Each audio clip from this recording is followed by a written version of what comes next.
ज्ञानतिमिरान्धस्य ज्ञानाञ्जनशलाकया चक्षुरुन्मीलितं येन तस्मै श्रीगुरवे नमः। नवयुग कन्या महाविद्यालय की प्राचार्य डॉक्टर प्रोफेसर उपाध्याय, मंच पर बैठे हुए अन्य अध्यापक, वंदना, जैसा कि उन्होंने परिचय दिया, मेरी छात्रा भी रही है इस कार्यक्रम की संयोजिका, और मेरे सबसे प्रिय छात्राओं, जो देश का भविष्य है वो आप लोगों पर है, और शिक्षकों के माध्यम से आपको जो रास्ता दिखाया जा रहा है उसके माध्यम से आप देश के दीपक बने, ये हम लोगों की अभिलाषा है। आज का जो विषय है कि हम शिक्षक के रूप में समाज का निर्माण कैसे कर सकते हैं, तो शिक्षक कुछ नहीं है बिना छात्रों के, ना, ये तो पता है ना। कहते हैं तेजस्वी नावधीतमस्तु। केवल अध्यापक अपने लिए नहीं कहता है कि मेरा अध्ययन तेजस्वी हो, कहता है तेजस्वी नावधीतमस्तु, यानी हम अध्यापकों और छात्रों का जो अध्ययन है, जो अनुसंधान है, वह तेजस्वी हो। तेजस्वी मतलब इस जो हमारा एक दायित्व है, क्योंकि हम समाज के अग्रणी हैं, और ऐसा कोई भी घर आपको नहीं मिलेगा संपूर्ण विश्व में जिस घर में विद्यार्थी न रहा हो, या तो रहेगा या भविष्य में होगा। हर घर इस विद्या से जुड़ा हुआ होता है, यह मान करके ये बहुत बड़ा समुदाय है और इसके ऊपर बहुत बड़ा दायित्व है शिक्षक और छात्र के ऊपर। और ये भारतीय परंपरा की जब हम बात करते हैं, जब भारत का इतिहास जानना चाहते हैं, या हमारे ऊपर एक बड़ा दायित्व है। अन्य देश तो पिज्जा बर्गर पे जी लेंगे, किंतु हमारी जो पूर्व संस्कृति है, हमारे जो आचार्य हुए हैं, हमारे जो शिक्षक थे, उन्होंने संपूर्ण विश्व को देने वाला ज्ञान यहाँ पर प्रसूत किया, यहाँ पर उसका आविर्भाव किया, और अकेले नहीं कर पाए। वो शिक्षक जो है, वो आचार्य जो है, वो छात्रों के साथ मिल करके उस काम को कर रहे थे। और कितने भी आप 18 विद्याएं हम लोग गिनते हैं कि 18 विद्याएं हैं, जिसमें वेद है, पुराण है, न्याय है, मीमांसा है, धर्मशास्त्र है, 6 वेदांग आए, जिनको वेदों की व्याख्या के लिए हमने कहा कि नहीं, अभी वेद समझ में नहीं आ रहे हैं। बाद में होता है, कभी हमारे ऋषि थे जो साक्षात धर्मा थे, उनकी प्रतिभा थी, प्रतिभा प्रसूत ज्ञान था, इसके आधार पर वो वास्तविक सत्य क्या है, यथार्थ क्या है, समाज का यथार्थ क्या है, उसको समझ रहे थे, उसका प्रकाशन कर रहे थे। जो शिक्षक आपको बताने के लिए आता है, तो आप जो नहीं जान रहे होते उसको बताने की चेष्टा करता है, और जो आप में है उसको प्रकाशित करने की चेष्टा करता है। तो ये शिक्षक का जो कार्य था वो कर रहे थे, अपनी पीढ़ी दर पीढ़ी उस ज्ञान को संक्रमित कर रहे थे। किंतु उस ज्ञान में ऐसा खास क्या था जो वो समाज को अच्छा बना पा रहे थे? कम से कम अगर थोड़ा भी आप इतिहास में दृष्टि डालेंगे, तो उन आचार्यों का जो रोल था समाज के लिए, उन आचार्यों का जो कार्य था समाज के लिए, वो बड़ा अद्भुत था। माने अध्यापक समाज के हर व्यक्ति तक नहीं पहुंच सकता है, किंतु अपने छात्रों के माध्यम से समाज के हर व्यक्ति की समस्याओं को समझ सकता है। ऐसा कोई भी अछूता नहीं रहता है विद्यार्थियों से। समाज का कोई भी वर्ग हो, कोई भी समुदाय हो, छोटा हो, बड़ा हो, वृद्ध हो, युवा हो, सबकी चिंता उसको होती है। तो इस रूप में वह पूरे समाज को समझ करके फिर उसकी व्यवस्था, कैसे अच्छी व्यवस्था चलनी चाहिए, इस पर वो काम करता है। कभी भी समाज में कभी भी ऐसा समय, आप कोई भी समाज हो, विश्व का कोई भी, किसी काल का समाज हो, भविष्य का कोई समाज होगा, आज का कोई समाज है, ऐसे समाज की आप कल्पना नहीं कर सकते जिसमें सब बराबर होंगे। कि हो सकता है? नहीं हो सकता। इस क्लासरूम में, कोई भी क्लासरूम हो जहां पढ़ते हैं, हमारे ऋषियों ने कहा इस बात को। माने हम किसी पाश्चात्य समाज शास्त्री से अपने समाज के संदर्भों को समझे, इसकी हमें आवश्यकता नहीं है। हमारे ऋषियों ने कहा है कि अक्षणवंतः कर्णवंतः सखा। थोड़ा मैं संस्कृत भी मिक्स करूंगा, थोड़ा ही, ज्यादा आप लोगों को कष्ट नहीं दूंगा। कष्ट भी नहीं होना चाहिए, संस्कृत तो हमारी मातृभाषा रही है, हमारे ज्ञान का स्रोत रही है, तो थोड़ा मैं उसका अनुवाद भी करता चलूंगा जहां जहां मैं संस्कृत की बात रखूंगा। कहते हैं अक्षणवंतः कर्णवंतः सखाया मनोजवेश्वसमा बभूवुः आदग्नास उपकक्षास ऊर्ध्वे हृदय स्नात्वा ऊर्ध्वे ददृश्रे।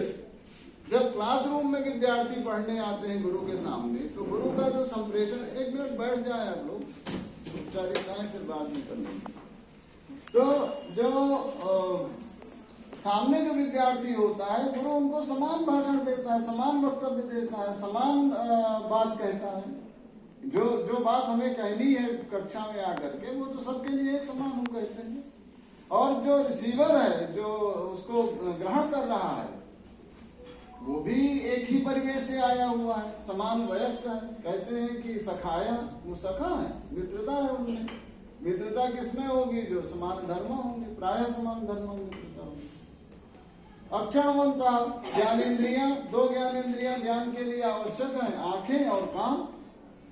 आंखें हैं जिन आंखों से आप लिपियों को पढ़ते हैं या ग्रंथों को पढ़ते हैं और फिर धारण करते हैं, और कान जिनसे आप सुनते हैं, ये भी आपके समान होते हैं। किंतु उन्होंने साफ साफ कहा मनोजवेश्वसमा बभूवुः।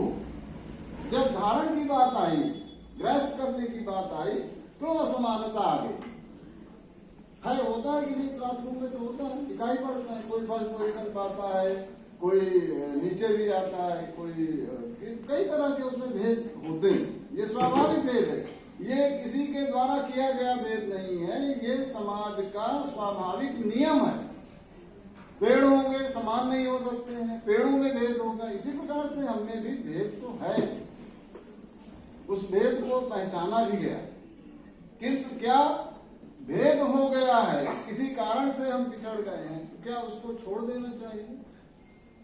हमारे आचार्यों ने कहा नहीं, बिल्कुल नहीं छोड़ देना। उन्होंने आदर्श दिया, शिक्षक का आदर्श आप देख लो। किसी राजा ने नहीं कहा है, किसी व्यापारी ने नहीं कहा है, हमारे आचार्य ने कहा। क्या कहा उन्होंने? कहा कि संगच्छध्वम संवदध्वम, बहुत प्रसिद्ध मंत्र है, प्राय हर जगह इस मंत्र को कहा जाता है। संगच्छध्वम संवदध्वम संगो मनांसि जानताम। कहा कि साथ चलने की प्रैक्टिस करो। कहा इसमें तो ड्रामा कर सकते हैं समाज के लोग, हम हाथ पकड़ के चल रहे हैं, मन में हमारे कुछ और चल रहा है।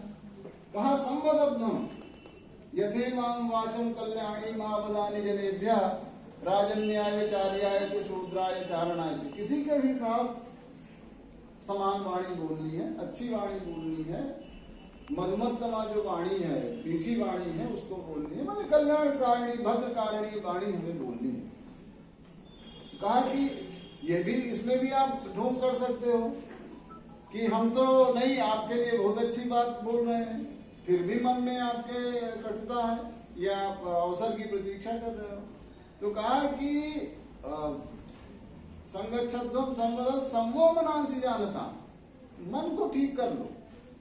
जिस दिन आपका मन ठीक कर लिया आपने, और कई बार एम्फेसिस दे करके उन्होंने कहा है, हमारे आचार्यों ने कहा कि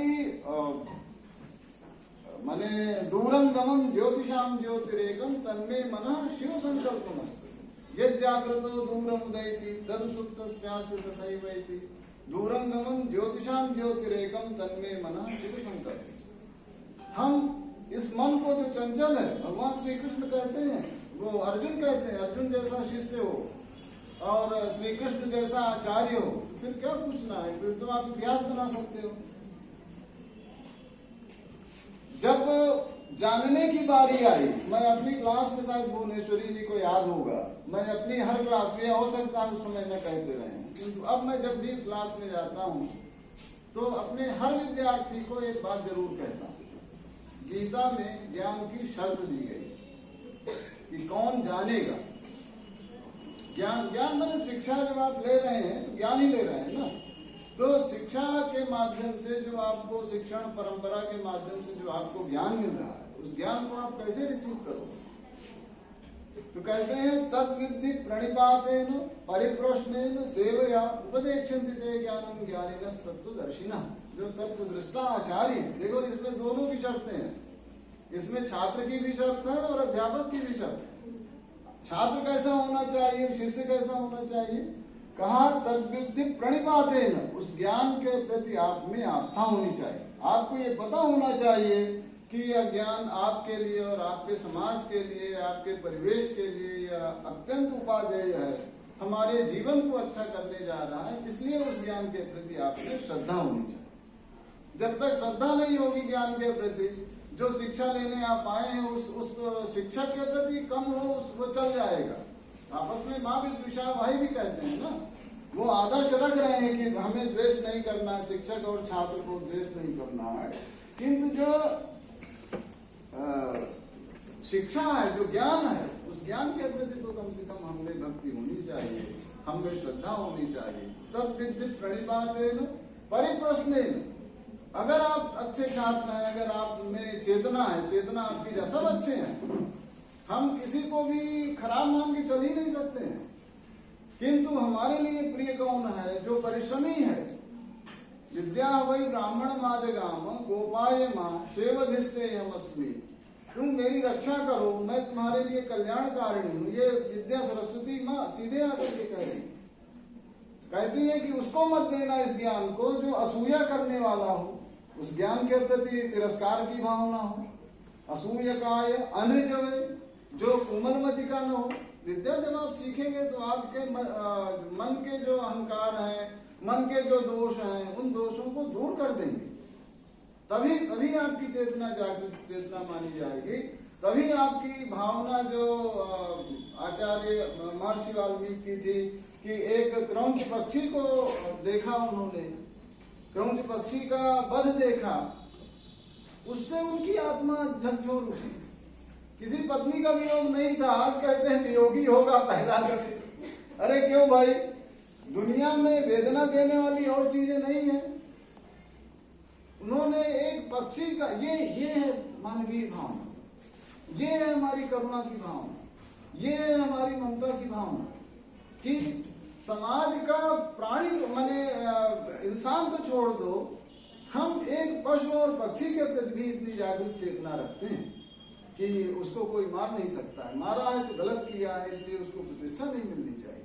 ऐसी शिक्षा किसने दी? हमारे आचार्यों ने दी।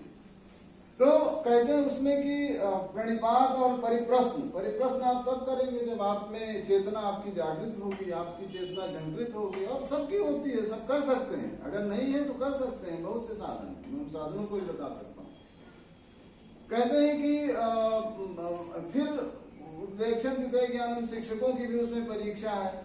उपदेक्षन्ति ज्ञानम, वो ज्ञान का उपदेश करेंगे, कब करेंगे?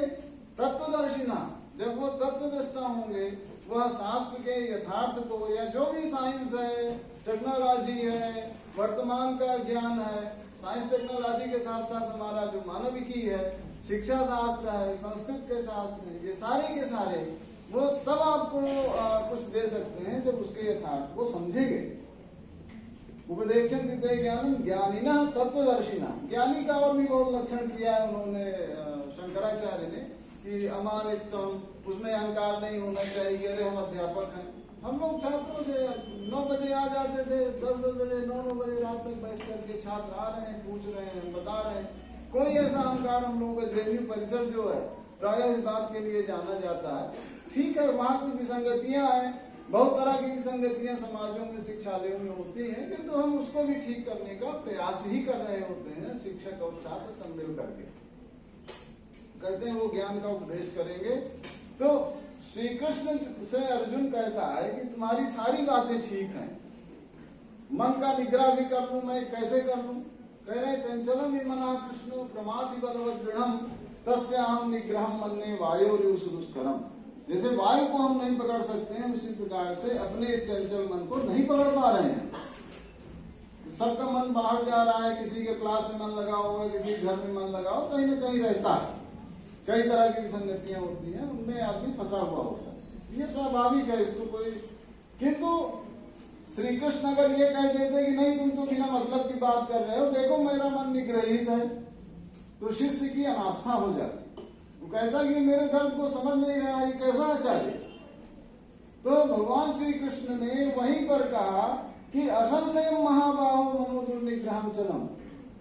अरे महाबाहो, तुम जो कह रहे हो इसमें तो मुझे there is no doubt about it, मुझे कोई इसमें संशय नहीं है, ये तो यथार्थ है, ये सत्य है कि मन जो दुर्निग्रह होता है, मन को पकड़ पाना उसी प्रकार से कठिन है जैसे वायु को पकड़ना कठिन है। ये हम मान रहे हैं इस चीज को। अगर हमने उस शिष्य की वेदना को समझ ली तो समझ लीजिए आधा उसका समाधान वहीं पर हो गया। उसने उसको श्रद्धा जग गई आप पर, मेरे ये तो मेरी वेदना जानता। तब वो कहते हैं कि नहीं अब ठीक है, मन तो दिख रहा है, किंतु क्या हम सरेंडर कर दें? कहा नहीं, सरेंडर नहीं कर सकते हैं। क्यों नहीं कर सकते हैं? क्योंकि ये किसका फोन है? तो हम सरेंडर नहीं कर सकते हैं। हम क्या करेंगे? अभ्यासेन तु कौन्तेय वैराग्येण च गृह्यते। अभ्यास और वैराग्य ये दो ऐसी चीजें हैं जिन बार बार आपका मन जाएगा, बार बार कंट्रोल करोगे, आप बार बार जाएगा, बार बार कंट्रोल करोगे। दूसरा ये कि जिन फालतू चीजों की ओर जा रहा है, आज की व्हाट्सएप चैटिंग है या सोशल मीडिया के तमाम दुनिया भर के मन को विकृत करने वाले, मन को अव्यवस्थित करने वाले इस प्रकार के बहुत से अवसर हैं, उनसे हम दूर रखने की चेष्टा कर सकते हैं। वैराग्य, तो उन्होंने कहा अभ्यास और वैराग्य ये दो ऐसे तत्व हैं जिनसे आप अपने मन को निगृहित कर सकते हैं। तो मन का जो संयम है, मन का जो संतुलन है, वह जब आपका ठीक हो जाएगा तब ये समाज ठीक हो जाएगा, इसको कोई खराब नहीं कर सकता। दूसरा उन्होंने कहा कि आपके जीवन में जब क्लासरूम में हम बात करते हैं तो हम अपने आचरण के माध्यम से भी आपको बहुत सी चीजें सिखाते हैं। सबसे बड़ा जो आचार्य का लक्षण किया चाणक्य उसने निरुक्त में, उन्होंने कहा आचार्य कस्मात्, कहा आचारम ग्राह्यति। आचार्य को हम आचार्य क्यों कहते हैं? ठीक है, वो विद्या भी सिखाता है, आचिनोति अर्थान, आचिनोति बुद्धि, ये सब करता है, किंतु उसके साथ साथ वो अपना जो जीवन का दर्शन है, how to live in this society, that also he teach, he or she teach. हमें संसार में रहना कैसे है, हमें समाज में किस ढंग से रहना है, अगर यह हम नहीं सिखा पाए अपने जीवन दर्शन को तो फिर हमारा शिक्षक होना निरर्थक है। तो समाज में हम कैसा आचरण करेंगे, ये छात्रों के सामने हमारा आचरण होना चाहिए। उस आचरण के माध्यम से वो छात्र अवश्य सीख लेगा। अगर हम उसको केवल उपदेश देते रहेंगे तो कहेगा कि यार पर उपदेश कुशल लोग दे रहे, जे आचरण दे नर न करे रे, आपसे बढ़िया भाषण तो मैं दे सकता हूँ सर। अच्छा, हमारे यहाँ छात्र बोल जाते हैं, जब कोई हमारे यहाँ छात्रों की भी बड़ी अच्छी स्थिति कह लीजिए या विचित्र स्थिति कह लीजिए, जब कोई वक्ता अच्छा वक्ता हम लोग बहुत छाट के बुलाते हैं, यहाँ तो मैं संबंधों के आधार पर आ गया कि हम चयन करते हैं कि किसको बुलाना। तो बहुत से अच्छे वक्ता आते हैं, जब वो चले जाते हैं कहते हैं यार ये तो बकवास कर रहा है, इससे बढ़िया तो मैं बता देता। ऐसा आप लोग भी कहोगे कुछ लोग, पर ठीक है, फिर भी हमें बात करनी चाहिए, संवाद तो स्थापित करना चाहिए ना, कि हम आपसे बात करने आए हैं, आप अपने मन की बात कहो, हम अपने मन की बात करें। तो उन आचार्यों में एक गुण था, क्यों ऐसा वो कर पाए, क्यों सेंचुरीज वो ज्ञान चलता रहा और आज भी उतना ही रेलिवेंट है। आप किसी भी ज्ञान शाखा की बात कर लो, जो भारतीय परंपरा की ज्ञान शाखा है, चाहे आप योग की बात कर लो, आज न जाने कितने डॉक्टर्स फेल हो गए हैं। एक वैद्य जी हैं, वो कहते हैं कि अगर एलोपैथिक डॉक्टर के पास आप नहीं गए, उसके पहले मेरे पास आ जाओगे तो फिर आपको नहीं जाना पड़ेगा, और नहीं तो लास्ट में तो फिर आपको जहाँ जाना है वहां जाएंगे। बट मैं कहता हूँ कि अगर आयुर्वेद के डॉक्टर के पास जाने से पहले भी अगर आप मेरे पास आ गए तो आपको आयुर्वेद के डॉक्टर के पास भी नहीं जाना पड़ेगा। आपके पास योग का दर्शन ऐसा दर्शन है, किंतु कठिन है, इतना आसान नहीं है कि आपने कह दिया बस हम तो योग करते हैं, हमने प्राणायाम कर लिया, हमने थोड़ा बाबा रामदेव को कपाल भाती और भस्त्रिका कर लिया, ये योग है, ये साधन है, ये अंग है। इसके माध्यम से जो चित्त की स्थिरता है, चित्त का निरोध है, वो करना हमें आता और वो कर सकते हैं। मैं एक बात और यहाँ पर आप लोगों को कहूंगा कि हमारी जो परंपरा रही है, हमारे जो आचार्य रहे हैं, उन्होंने कभी ये नहीं कहा कि आप सारे सांसारिक सुखों को छोड़ दीजिए। वो तो आनंद, आनंद को ब्रह्म कहते हैं। आनंदात देव खलविमानी भूतानि जायन्ते, वो तो आनंद तत्व है, उसका हमें उपभोग करना है, हमें आनंद का उपभोग करना है। किंतु आनंद है क्या, पहले ये तो पहचान ले। कहा कि न वित्ते न कर्मणियो मनुष्य, कहा ये तो नहीं कहा ना कि वित्त के अर्जन के लिए मत प्रयास करो, आपको धन नहीं कमाना है, आपको प्रतिष्ठा नहीं कमानी है, कहीं नहीं कहा खूब प्रतिष्ठा कमाओ, काबिल लिख डालो, कोई साइंटिस्ट बन जाओ, सुश्रुत बन जाओ, चरक बन जाओ। न जाने कितने हमारे आचार्य हुए, जिन आचार्यों, और आचार्यों का ज्यादा नाम हुआ, ये भी खास बात है। राम कृष्ण और इन 2-3 राजाओं को छोड़ दीजिए तो बाकी तो आचार्यों का ही ज्यादा नाम है। क्यों? क्योंकि वो ज्ञान अनादि है, वो आज का नहीं है, वो कल का नहीं है, वो किसी आचार्य के द्वारा नहीं दिया गया है, वह तो परंपरा से हमें प्राप्त है। और यह परंपरा निरंतर अक्षुण्ण है। दायित्व हम पर है, दायित्व आप जैसे छात्रों पर है कि आप उसको किस रूप में समाज की व्यवस्था के लिए आप उसका उपयोग करते हो। क्योंकि ज्ञान तो रहेगा, ज्ञान को तो आप नहीं मार सकते हो। नहीं ज्ञान सदृशम पवित्र भी विद्यते, तो उस ज्ञान की रक्षा का हमारा दायित्व, जो आज का साइंस है हम उसका कभी अपलाप नहीं करते हैं, उसको कभी मना नहीं करते हैं। अगर आपको भारतीय विज्ञान के बारे में जानना है तो कौन सा ऐसा साइंस था जिसको आप रसायन विज्ञान हो, वृक्षों का विज्ञान हो, वृक्षायुर्वेद है, पशुओं का विज्ञान हो, या जितने भी अपने जीवन के संसाधन हो सकते थे, उन सारे संसाधनों को उन्होंने जाना है, उन्होंने परखा है और उसके उपभोग की छूट दी है। न वित्तेन कर्मणियो मनुष्य का मतलब उन्होंने किया है कि ठीक है आपको वित्त की आवश्यकता है, किंतु ऐसे मत भागिए ना कि आपको जेल जाना पड़े। मैं यहाँ के कई ऐसे अधिकारियों का नाम जानता हूँ, एक आध वाइस चांसलर भी उसी लाइन पर है कि वो जेल जाते हैं। भाई कितना धन चाहिए, खाने के लिए चाहिए, रहने के लिए चाहिए, बच्चों की परवरिश के लिए चाहिए, उससे अधिक के लिए क्यों आप मरे जा रहे हैं। ठीक है, उसका जो उपयोग है उसके लिए आपको भगवान दिए हुए हैं, संसाधन दिए हुए हैं, प्राकृतिक संसाधन दिए हुए हैं। अगर उनका अतिशय दोहन करोगे तो निश्चित रूप से आप संकट में फंसोगे। इसीलिए कहा तेन तेन भुंजी था वहां विधा कष्ट सिद्ध, त्याग की भावना से, और ये आचार्य ही सिखा सकता है। और आप केवल इस क्लासरूम में रह करके ज्ञान को का उपयोग करने वाले विद्यार्थी नहीं हो, आप इस समाज में, समाज के हर वर्ग में जाने वाले विद्यार्थी हो। कल आप में से किसी को IAS बनना चाहिए, किसी को PCS बनना चाहिए, किसी को जो विज्ञान में उनको डॉक्टर बनना चाहिए, इंजीनियर बनना चाहिए। एक बार मेरी एक जलेश्वर मिश्र थे, प्रयास में रेल मिनिस्टर थे, मेरी बात हो रही थी, तो उन्होंने कहा कि आज के प्रोफेसर्स को प्रोफेसर कहने का मन नहीं होता। मैंने कहा एकदम नहीं होता है, मेरा भी मन नहीं होता है, किंतु क्या आज के नेताओं को नेता कहना चाहिए? नहीं, तो उसने बड़ी मार्मिक बात की, उन्होंने अच्छी बात की, बड़े थे हम लोग से, मानते थे हम लोग।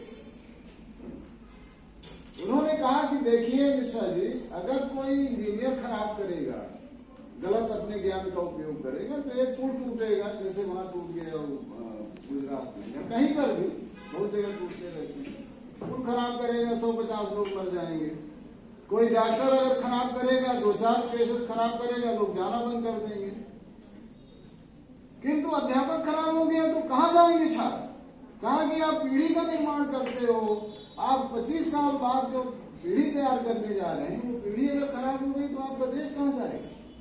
तो मुझे उनकी बात में दम लगा कि कम से कम शिक्षक जो है उसको ठीक करने का निरंतर प्रयास करते रहना चाहिए, और अपने को ठीक करके तब प्रयास करना चाहिए, नहीं तो आपका प्रयास सार्थक नहीं हो सकता। दूसरी बात मैं जो कहने जा रहा था, जिस संस्कृति के हम संवाहक हैं, ये हमारा बहुत बड़ा दायित्व और ये हमारे लिए बहुत बड़ा क्लेश का भी कारण है। क्लेश मतलब उसको समझ करके और उसको ठीक से हम समाज के सामने रख पाएं, अपने विद्यार्थियों के सामने रख पाएं, और फिर हमारे विद्यार्थी लेकर के उसको पूरे समाज में जाएं। इसके लिए भी उन्होंने कुछ गुणों का आविष्कार किया, माने कुछ गुणों का अनुवर्तन किया था उन आचार्यों ने। किन गुणों का? आप अथर्ववेद का सबको पढ़ना चाहिए, भूमि सूक्त को। अथर्ववेद भारतवर्ष नहीं, विश्व के किसी भी नागरिक को अथर्ववेद का भूमि सूक्त पढ़ना चाहिए। कहते हैं सत्यम बृहत, देखिए यही 6 गुण हैं।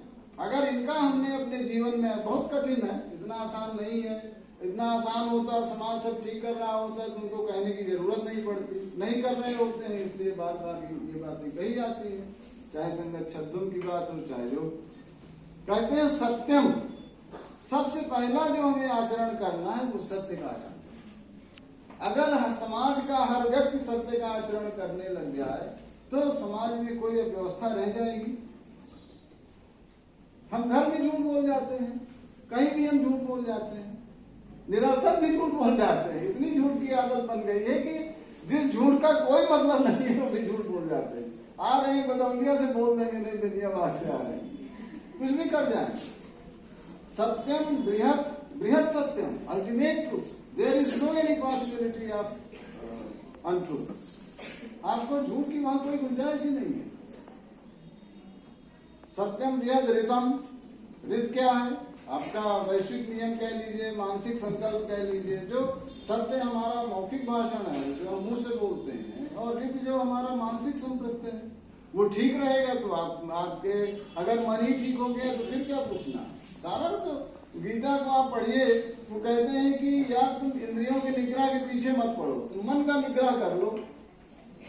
कहे कि जब तक मन का निग्रह नहीं करोगे तब तक इंद्रियां विषयों के पीछे भागती रहेंगी। आज आपने कंट्रोल किया, कल फिर भाग जाएंगी, परसों कंट्रोल किया फिर भाग जाएंगी। तो मन का निग्रह, मन का डिसजंक्शन जिस दिन हो जाएगा।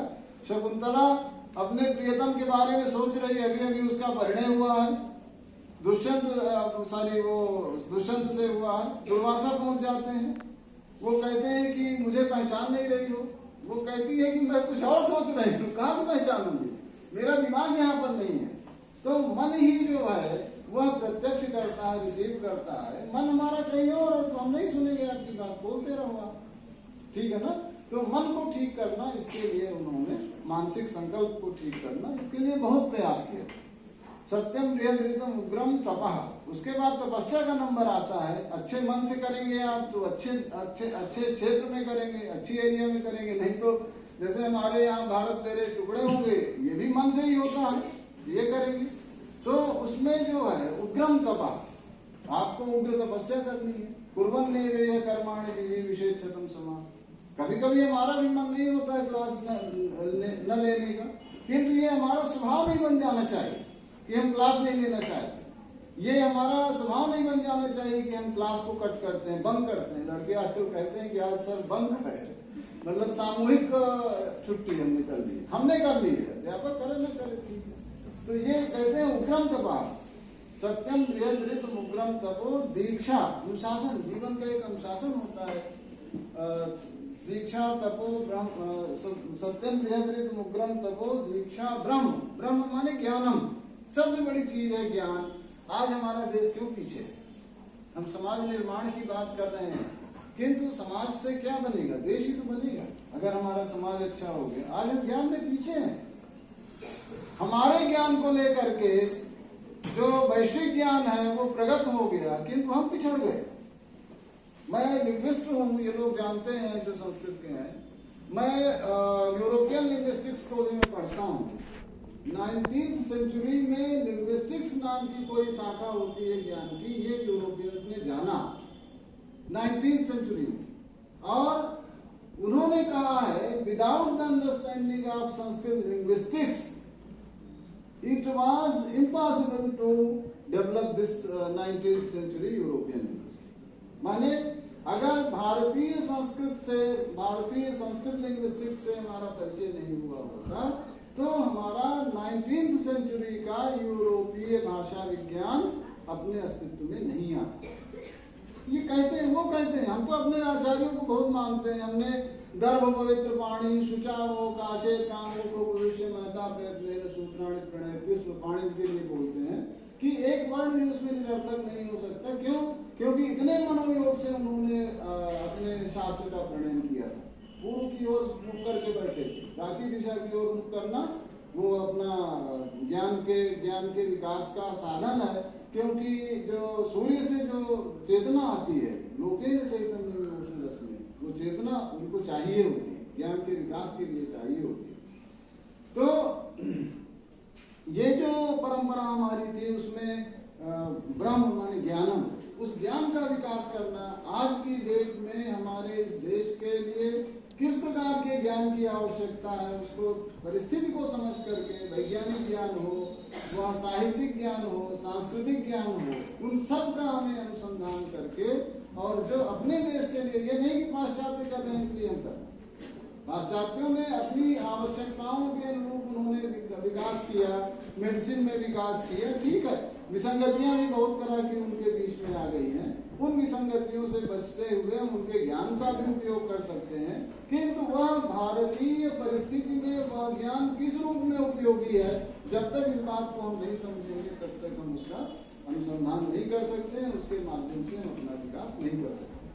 तो इस प्रकार से सत्यम बृहद मुग्रम तपो दीक्षा ब्रह्म यज्ञ, यज्ञों में श्रेष्ठतम कर्म, हमें कर्म करना पड़ेगा। कुर्वन्नेवे कर्माणि द्विजे विशेषतम समा, कर्म करते हुए ही हमें 100 वर्ष तक जीना है। इस प्रकार से जब हम इस समाज को बनाएंगे और उसमें माता भूमि पुत्रों हम पृथ्व्या की भावना रहेगी, माता भूमि है, मैं पृथ्वी का पुत्र हूँ, इस रूप में जो हमारा ये ज्ञान है, उस ज्ञान को अगर हम आगे बढ़ा सकते हैं, समाज को हम समझ सकते हैं, तो फिर जैसे आपको मैं कालिदास का उदाहरण दूं, कहते हैं कि आचार्य 2 तरह के होते हैं, शिक्षक 2 तरह के होते हैं। शिक्षक 2 तरह के होते हैं, कहते हैं शिष्टा क्रिया कस्यचिद आत्म संस्था। कुछ लोग ऐसे होते हैं जिनमें ज्ञान भरा पड़ा होता है, संक्रांति अन्यस्य विशेष युक्ता, किंतु कुछ ऐसे होते हैं जो अपनी बात समझा ले जाते हैं, बच्चों तक वो बात पहुंच जाती है। संक्रांति हमने जो ज्ञान है उस ज्ञान को हमने बच्चों तक पहुंचा लिए, इसमें सफल हो गए।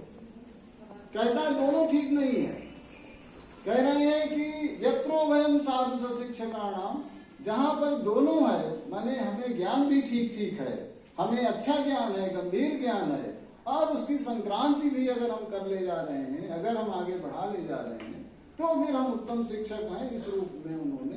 किंतु क्या ज्ञान जो क्लासरूम में छात्रों ने पाया, या आचार्य तो बहुत आगे बढ़ करके कहते हैं कि समाज को जो हम बताना चाहते हैं, समाज को हम जो सिखाना चाहते हैं, अगर शासन उसको रोकता है, उसके अनुकूल आचरण नहीं करता है, तो हम शासन बदल सकते हैं।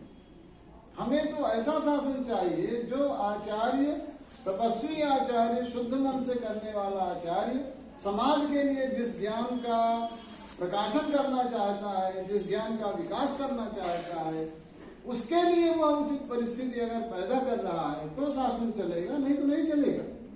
ये हमारा देश था, हमने नहीं चलने दिया। जो अपराधियों का शासन था, जो बेईमानों का शासन था, चाहे वो दुर्योधन कर रहा हो, चाहे वो रावण कर रहा हो, या और भी तमाम तरह के वेन हो, बहुत से राजाओं का शासन समाप्त किया गया। क्यों? क्योंकि वो समाज के हित के लिए जो ज्ञान है उस ज्ञान को विकसित नहीं करने दिया। तो अपने एक चीज और मैं इसमें कहना चाहूंगा कि हम बड़ी बड़ी बातें करने लग जाते हैं, राष्ट्र की उन्नति हमें करनी है। रामधारी सिंह दिनकर का जो हिंदी से परिचित होंगे या होना चाहिए परिचित, उनका एक मैंने लेख पढ़ा था विद्यार्थी जीवन में, उसने मुझे बहुत प्रभावित भी किया। उन्होंने कहा कि देशोन्नति चिल्लाने से देशोन्नति नहीं होगी। उन्होंने कहा आत्मोन्नति करो। आत्मोन्नति क्या है? उद्धरेद आत्मनात्मानम नात्मानम अवसादये, ये गीता कहती है, भगवती श्रुति है। उद्धरेद आत्मनात्मानम, आप अपने आप को ठीक करो, अपने आप में उत्कर्ष ले आओ, किंतु उत्कर्ष लाते हुए दूसरे को नुकसान नहीं करना। उद्धरेद आत्मनात्मान, यही भगवान बुद्ध कहते हैं अप्तदीपो भव। अप्तदीपो भव माने अपने आप को प्रकाशित करो, या अप्तदीपा विहरत माने आप आसन जमा करके ध्यान करो। बुद्ध की एक भिक्षु और भिक्षुणी के बीच की संवाद है। भिक्षु क्या है? वो पापी मार के नाम से वो कैरेक्टर है। तो वो कहता है कि देखो इस जंगल में बहुत सारे वृक्ष लगे हुए हैं, मैंने वृक्षों में फूल आ गए हैं, मोर की वाणी है, बहुत अच्छा माहौल है, ये ही रमाम सुकुफिते बने, आओ हम इसमें विचरण करते हैं। भिक्षुणी कहती है कि मेरा मन जो है वो स्वाभाविक है, मेरा मन तो ज्ञान में लग गया है, बुद्ध में लग गया। तो यही जो वृक्ष है, पुष्पित वृक्ष है, यही जो ध्वनि है वो मुझे ज्ञान की ओर आकृष्ट कर रही है। तो ये परिस्थितियों को किस प्रकार से हम अपने के लिए उपयोग कर सकते हैं, ये सारा हमारी चेतना का खेल है, ये मन का खेल है और कुछ नहीं। आपको उसके लिए अपने शरीर को ठीक रखना, इसकी भी पद्धति है। शरीर माध्यम खलु धर्म साधना। आप बीमार शरीर से कोई भी साधना नहीं कर सकते। कह देते हैं कि बीमार हो गए हैं, अब आप ठीक है, आपका खेल खत्म है। तो शरीर से रोग को दूर रखना पौष्टिक आहार के माध्यम से, योगासन के माध्यम से। कहते हैं कौन स्वस्थ रहेगा इस समाज, सारा माने अगर आप संस्कृत मानने के शिक्षकों के पक्ष को अगर आप देखना चाहो तो ऐसा कौन सा एरिया है आपका जिसको उन्होंने छुआ नहीं। कोई भी मानवीय संवेदना हो, कोई भी मानवीय विकास की बात हो, सब पर उन्होंने बात की। तो कहा कि मैं क्या कह रहा था, सभी क्षेत्रों को, हाँ, तो स्वास्थ्य कैसे आप बना। कहते हैं कि नित्यम हिताहार विहार सेवी, आपको हितकर आहार और विहार का सेवन करना है।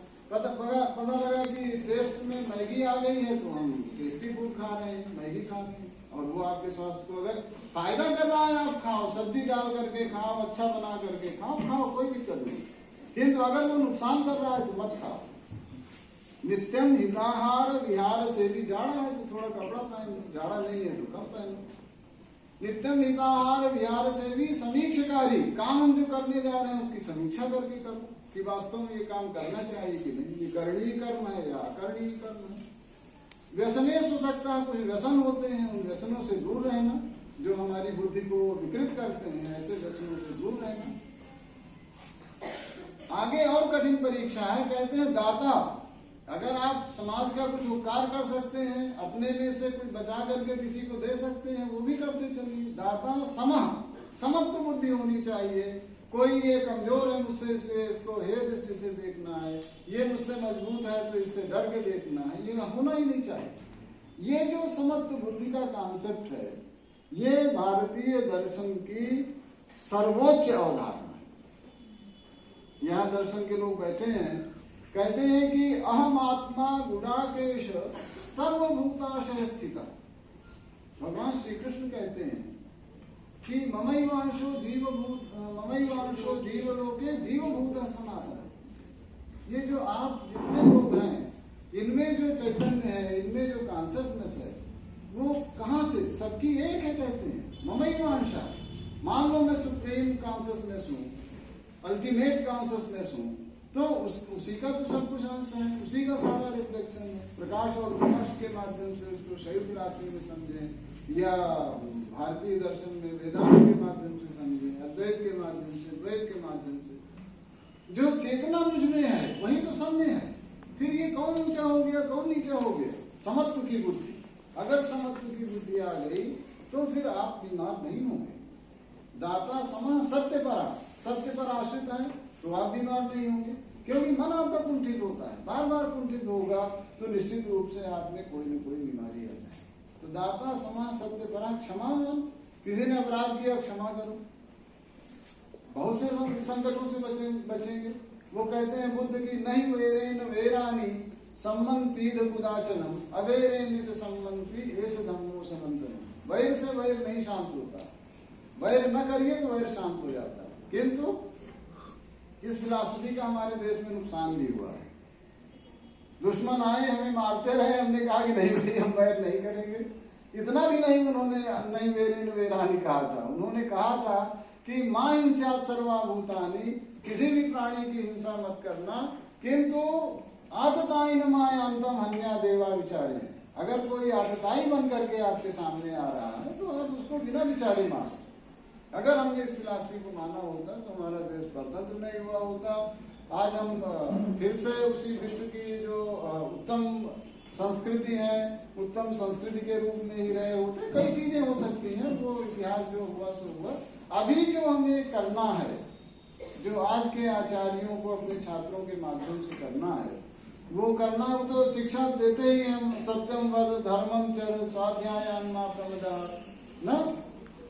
किंतु इसके साथ साथ आज ये अभी भी बहुत से प्रश्न हैं जिनके लिए स्वामी विवेकानंद भी प्रयत्नशील थे, जिनके लिए अब्दुल कलाम भी प्रयत्नशील थे, जिनके लिए जितने धर्माचार्य हुए, धर्माचार्य मतलब आज के धर्माचार्यों की मैं बात नहीं कर रहा हूं, जिन्होंने वास्तव में धर्म के स्वरूप को समझ करके, स्पिरिचुअलिटी को समझ करके और फिर उसके अनुसार आचरण किया।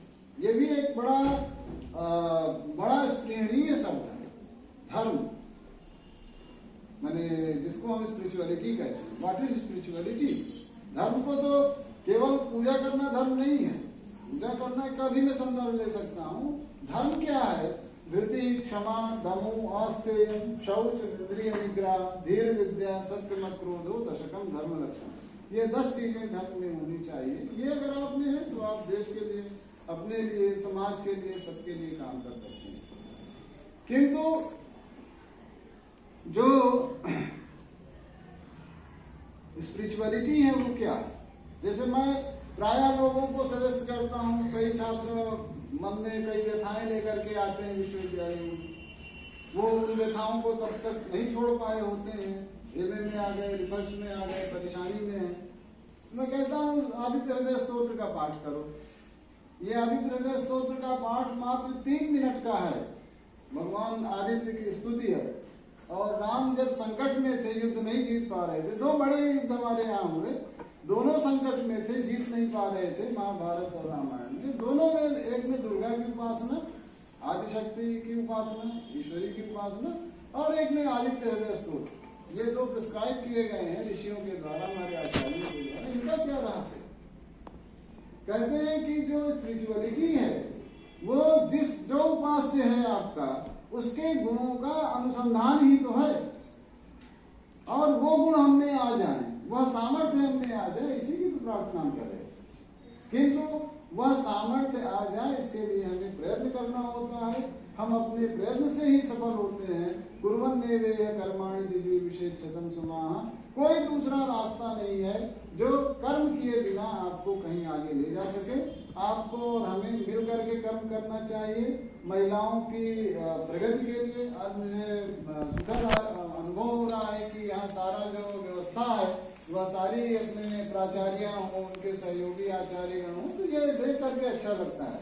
संयोग से जिन 2 विश्वविद्यालयों से मेरा संबंध है, प्रयाग विश्वविद्यालय, गहरा संबंध है पढ़ाने का, वहाँ भी महिला आज वाइस चांसलर हैं, और जवाहरलाल नेहरू विश्वविद्यालय, दोनों विश्वविद्यालयों में पहली बार महिला कुलपति बन करके बैठी है। तो उसके लिए हम लोगों को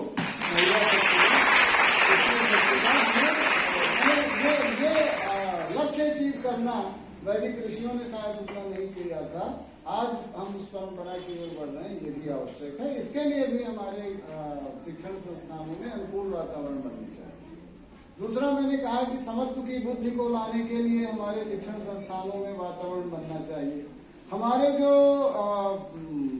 आत्म विकास के जो साधन हैं, योग है, आयुर्वेद है, आयुर्वेद भी उतना हार्मफुल नहीं है, हार्मफुल है।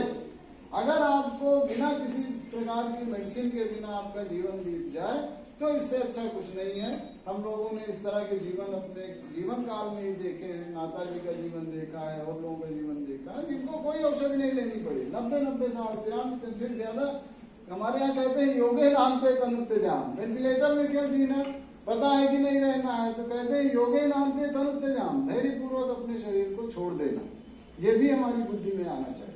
तो मेरा केवल इतना कहना है कि छात्रों में आत्म विकास हो, इसके लिए हम शिक्षकों को सारे संसाधन, योग के केंद्र होने चाहिए, वेलनेस सेंटर्स होने चाहिए, और थोड़ा बहुत उपासना का अगर गुण आ गया कि हम आखिर हैं कौन, केवल इतनी ही बुद्धि आ गई कि हम हैं कौन, हम ईश्वरांश हैं। ईश्वर कभी गलत नहीं करते हैं, तो हमें भी गलत नहीं करना चाहिए। हम ईश्वरांश हैं। जितना हमारा चैतन्य जागृत होगा उतना ही हम ईश्वर के करीब होंगे। माने ईश्वरत्व हमें, ईश्वर के करीब होना माने हमने ईश्वरत्व है। हम जिस प्रकार से उनसे, जैसे हम मंगलाचरण करते हैं, मंगलाचरण क्यों करते हैं? कोई बताएगा? यहाँ भी मंगलाचरण हुआ तो क्यों करते हैं मंगलाचरण? हाँ, मंगलाचरण करने का क्या उद्देश्य है? हाँ, वो कहते हैं कालिदास, पार्वती जी के माध्यम से कालिदास कहलवाते हैं इस बात को। पार्वती जी को भगवान शिव प्रकट होकर के जब वो देखे कि तपस्या कर रही तब उनकी ओर प्रवृत्त हुए। पहले नहीं दौड़े उनके पीछे, कहा कि अच्छा ये मैंने धैर्य कोई परीक्षा की उन्होंने, वास्तव में कहे नहीं और परीक्षा कर लेते हैं। तो कहा कि कहाँ तुम इस जंगली आदमी के पीछे लगी हुई हो, खुद ही को प्रकट हो गए। कहा कि कैसा, क्यों क्यों ऐसी बात क्यों कर रहे हो? कहा बपुर विरूपाक्षम, सबकी दो आंखें होती हैं, देखा सुना दो आंखों वाला है, ये कहा 3 आंखों वाला है। बपुर विरूपाक्ष अलक्ष्य जन्म था, जन्म का पता होना चाहिए, कह रहा है इसका जन्म का कुछ पता ही नहीं है, पता नहीं कहाँ का है, कैसा आदमी है, परिचित आदमी है। दिगंबरत्व निवेदितम वसु, कपड़ा इसके पास नहीं है, तो इसी से पता चलता है कि इसके पास धन क्या है। यही ये मोटा मोटी यही चीजें लोगों की डिमांड होती है। माता धन चाहती है, पिता कुल और शास्त्र चाहता है, लड़की या लड़का अपना सौंदर्य चाहता है, ये सारी। तो कहा कि क्या इन तीनों में से कोई एक भी चीज है उसमें जो लड़के में खोजा जाता है? कहा अच्छा। कहा कि दूसरा ये तो अमंगल रूप धारण किए हुए हैं। कैसा मंगल है? नर जो नर मुंड है उस अस्थि को धारण करके ये बैठा हुआ है और सर लटकाए हुए है। कौन इसको देख करके शादी करेगा? तो कहा कि तुम मंगल और अमंगल की बात कर रहे हो। कहा कि मंगलों की कितना सामर्थ्य है। कहा कि विपद प्रतिकार परेण मंगलम, किसी के सामने विपत्ति आ पड़ी है तो वो मंगलाचरण उस विपत्ति को दूर करने के लिए करता है। कहा निषेध देते भूति समुत्सुके नवा, अथवा कोई ऐश्वर्य चाहता है, भगवान हमें इतने मार्क्स दे दीजिए, भगवान हमें देते नहीं है, भगवान अपनी मेहनत से है, किंतु वो ये ऐश्वर्या होती है कि कुछ हमें विभूति आ जाए, कुछ ऐश्वर्य आ जाए, ये भी हम मंगलाचरण के पीछे। तो एक विपत्ति का प्रतिकार और एक संपत्ति का आना, इन दो के लिए करते हैं। कहा कि ऐसे व्यक्ति के लिए उन मंगलों का क्या प्रयोजन है जो न उनको कुछ चाहिए, कपड़े नहीं पहन रहे हैं तो उनको चाहिए क्या? माने मृगचर्म से ही काम चला रहे हैं, नहीं चाहिए कुछ संसार का वैभव। सबको वैभव देने वाले को कोई वैभव नहीं चाहिए, ये है भारत का जीवन। तो ऐसे व्यक्ति को जो जगत छरण से संपूर्ण संसार का जो रक्षक है, उसको इन किमे विनाशों का वृद्धि, मंगलों या मंगलों से क्या लेने देना ऐसे व्यक्ति की। तो मैं ये कह रहा हूँ कि अगर आप में ईश्वरत्व का विकास हो रहा है, अगर आप में ऐसा सामर्थ्य जागृत हो रहा है कि आप जगत के रक्षक बन सकते हो, आप दूसरों का उपकार कर सकते हो, तो फिर आप मंगल और अमंगल इन सबसे आगे बढ़ते जाओगे। इन गुणों का विकास करना अपने आप में यही हमारा कार्य है। और मैंने पहले ही कहा था कि यह जो शिक्षक और छात्र का समुदाय है, यह शायद विश्व का सबसे बड़ा समुदाय है। न इतना व्यापारी आपको मिलेगा, न इतना नेता आपको मिलेगा, न इतना किसी भी लाइनलेस हो, लेबरर हो, कोई नहीं मिलेगा। हर घर में आज विद्यार्थी है, नहीं तो कल होगा, नहीं तो कल था। हर आदमी विद्यार्थी के रूप में है। तो हम इस समुदाय के माध्यम से अपने इस देश का क्या निर्माण नहीं कर सकते? बड़े आराम से कर सकते हैं अगर हमने आत्मोन्नति कर ली, हमने अपनी जरूरतों के आधार पर अपना ज्ञान का विकास कर लिया, तो फिर उसी ज्ञान के माध्यम से समाज के साथ संवाद करके उसको भी उस ज्ञान के प्रति प्रेरित करके उसमें भी उस क्योंकि सरकारी सारा कार्य नहीं कर सकती, ये भी एक बहुत बड़ा रहस्य। सरकारों की भी अपनी एक सीमा होती है, हम ही आपके माध्यम से वो भी चाहते हैं कि कुछ ठीक हो जाए, देश ठीक हो। तो सरकारों का जो अपना है वो ठीक है, हम उसको प्रभावित भी कर सकते हैं। हम उनको अपने अनुसंधानों के माध्यम से ये बता सकते हैं कि ये काम करने की आवश्यकता है। और उच्च शिक्षण संस्थानों का सबसे बड़ा यही कंट्रीब्यूशन है कि हमारा जो क्लासरूम का छात्रों के सहयोग से, अध्यापकों के माध्यम से जो ज्ञान आविष्कृत हुआ है, हमने समाज को समझा है, समाज का अध्ययन कराया है, समाज में जो इकोनॉमी है, जो पॉलिटी है, इस सब का अध्ययन करके हमने ये निष्कर्ष निकाला है कि इस प्रकार का, जैसे हमने एक अभी पुस्तक का लोकार्पण हुआ था हमारी पुस्तक का, उसमें पंच महाभूत और संधारणीय विकास, तो हमने जो वेदना व्यक्त की है उस पुस्तक के माध्यम से कि आप निरंतर दोहन करते जा रहे हो, पूरा कंक्रीटाइजेशन करते जा रहे हो, नदियों के जलों को दूषित करते जा रहे हो, प्लास्टिक कचरा इकट्ठा करते जा रहे हो, क्या ये देश का विकास है? नहीं है ये देश का विकास, ये तो विनाश का है। आप मछली मरी जा रही है, मारे जा रहे हैं, खाने के लिए नहीं, प्रदूषण के कारण मर रही है। उस प्रदूषित मछली को खा करके आप भी बीमार हो रहे हैं।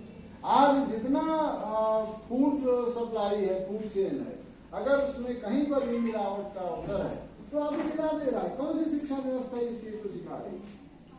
हमें इन प्रश्नों पर गंभीरता से बात करनी चाहिए और अवसर मिले तो समाज में हमें ये बताना चाहिए कि ये आखिर ये कर क्या रहे हैं। ये विशियस सर्किल है।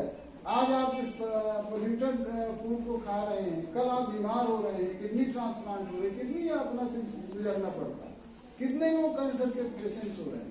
क्यों? क्योंकि हम अनियंत्रित हैं, हमें धन चाहिए, पता नहीं क्यों, उस धन का क्या उपयोग है। बहुत से ऐसे धनों को मैं देख रहा हूं जिनका अंत में उन्होंने कहा है कि दानम, संस्कृत वालों ने बड़ा गजब किया है, लोग कहते हैं जुल्म भी किया है, क्योंकि जब संस्कृत वाला खड़ा होता है तो संस्कृत की बात करने लगता है। ऐसा नहीं है। मैंने हर प्रश्न पर विचार किया। क्यों? क्योंकि कई हजार साल तक चला है दुनिया और भाषा भी, उसमें एकात्मता के सूत्र हैं, भाषा की एकात्मता के सूत्र हैं। मैं फिर कह रहा हूँ, मैं लिंग्विस्ट हूँ। पाली और प्राकृत भाषाएं जो हैं वो, अगर हम संस्कृत समझते हैं तो पाली प्राकृत भाषाओं को समझना बिल्कुल कठिन नहीं है। और उन भाषाओं के माध्यम से जो भारतीय, आधुनिक भारतीय भाषाएं हैं, उनको भी हम बड़े आराम से समझ लेते हैं। क्यों? क्योंकि भारतीय है, भारतीय संदर्भ में है, भारतीय विषय वस्तु है, तो उनमें एकात्मता है। भारतीय भाषाओं में एकात्मता है, भारतीय ज्ञान में एकात्मता है। शंकराचार्य साउथ में है, भाष्य लिख रहे हैं वेदों पर, उपनिषद पर, जो कि नॉर्थ के हैं। तो नॉर्थ साउथ का कोई भेद नहीं है, उसमें भी एकात्मता है। वही ज्ञान उत्तर में है, वही ज्ञान दक्षिण में है, वही ज्ञान पूरब में है, वही पश्चिम में है। आप वैष्णव धर्म को देख लीजिए, वो आपको नॉर्थ ईस्ट में मिल जाएगा, मणिपुर में मिल जाएगा। आपको श्रीमद् भागवत अगर इधर लिखी जा रही है तो उसके भाष्यकार जो है वो साउथ में। बहुत से इस तरह के जो सांस्कृतिक एकता के सूत्र हैं, वो सारा है वास्तव में सब कुछ अच्छी व्यवस्था के साथ, किंतु आज हम समझने में थोड़े नाकाम हो रहे हैं। कारण क्या? मेरा बेटा एक पढ़ता है, इंग्लिश ऑनर्स कर रहा है, उसमें दिल्ली यूनिवर्सिटी में, बता रहा था कि पापा आप तो बहुत अच्छा भाषण करते हो। कभी उस समय ऑनलाइन भी चल रहा था घर में, तो उन लोगों को भी सुनने का मौका मिला होगा। कहा कि बट हमारा आचार्य तो कह रहा है कि ऐसा पढ़ाता है वो कि हिंदू धर्म में अगर जन्म ले लिया तो मानो हमने बड़ा अपराध कर लिया। मैंने कहा ऐसा तो नहीं होना चाहिए। कहा नहीं, उनको तो हमेशा ये रहता है कि ये डिवाइडेड सोसाइटी है, ये सोसाइटी ऐसी है जो ऑपरेशन पर आधारित है, मैंने सप्रेस करना, किसी को सप्रेस करने पर आधारित है। मैंने कहा नहीं, वो समझ नहीं पाए होंगे। संगतियां आती है समाज में, आज भी समाज में संगतियां हैं, किंतु प्राय हमारे आचार्यों ने, हमारे शासकों ने और भी बहुत तरह से प्रयास किए जाते रहे कि सब व्यवस्था अच्छी रहे। संयोग से हम गुलाम हुए, उस गुलामी के कारण हमारे ज्ञान के प्रति आज भी है भावना पैदा की जाती है। इवन टुडे, अरे आप संस्कृत वाले हो, उनको अपनी बात समझाने के लिए मुझे अंग्रेजी में बात करनी पड़ती। भगवान बुद्ध ने संस्कृत छोड़ करके पाली में भाषा में बात की। मैं उनको कहता हूं, मैंने कहा कि अगर तुम भारत की बात कर रहे हो तो भारतीय भाषाओं में क्यों नहीं बात कर रहे हो? एक तरफ तो कहते हो कि Sanskrit was language of elite, Sanskrit जो है वो तथाकथित जो एलीट वर्ग था, अभिजात्य वर्ग था, उसकी भाषा थी। मैंने कहा फिर अंग्रेजी का उपयोग क्यों कर रहे हो? बुद्ध ने तो कहा था सकाय वृत्ति है, जिनसे हम संवाद करने जा रहे हैं उनकी जो भाषा है उस पर बात करेंगे, उस भाषा के माध्यम से बात करेंगे। तो इस तरह से जो सामाजिक विषय है, एकता, राष्ट्रीय एकता का विषय है, जो भाषाई एकता का विषय है, कुछ लोग कहते रहेंगे कि नहीं हम आपसे एक नहीं है। जैसे जेएनयू में कुछ लोग मुझे कह देते हैं नहीं मिश्रा जी, अब हम संस्कृत कैसे लोग हमें 2000 साल आपने नहीं सुनने दिया, अब हमें नहीं सुनना। हमने कहा ठीक है, जिसने नहीं सुनने दिया आप उसको ढूंढो, किसने नहीं सुनने दिया।